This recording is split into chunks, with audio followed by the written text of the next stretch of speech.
Can you really do the Great Loop for under $50,000? Most people think you need a $200,000 trawler to make this trip safely.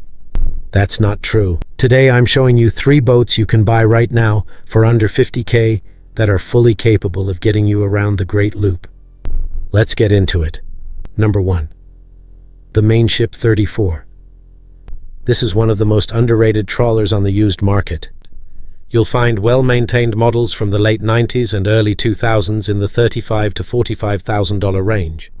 It's got a single diesel engine, which means lower fuel costs and simpler maintenance compared to twin-engine boats. Cruising speed sits around 8 to 9 knots, which is exactly the pace you want for the loop.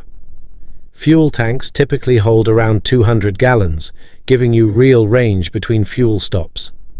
The draft is shallow enough, usually under 3 feet, to handle the skinny water sections you'll hit in places like the Okeechobee Waterway.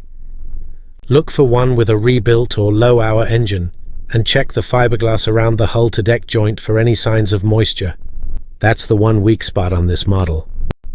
Number 2. The Marine Trader 34.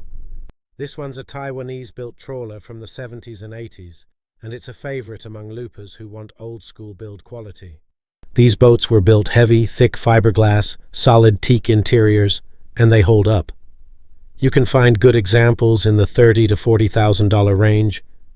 Twin diesel engines on most models give you redundancy, which matters a lot when you're running rivers and canals for months at a time.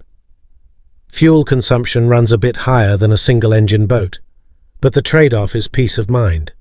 Draft is usually around 3.5 feet.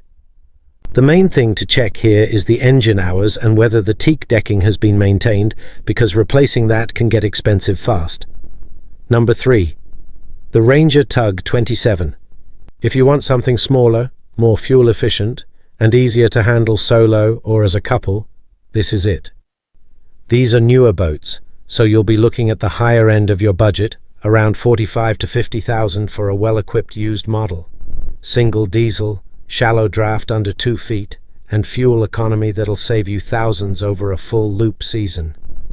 It's not as roomy as the 2 trawlers we just covered, but for a couple doing the loop without a lot of extra gear, it's hard to beat the efficiency and the ease of docking. So here's the real question. Trawler comfort and space, or tug-style efficiency and easier handling? That decision matters more than people think, and it depends entirely on how you plan to live aboard.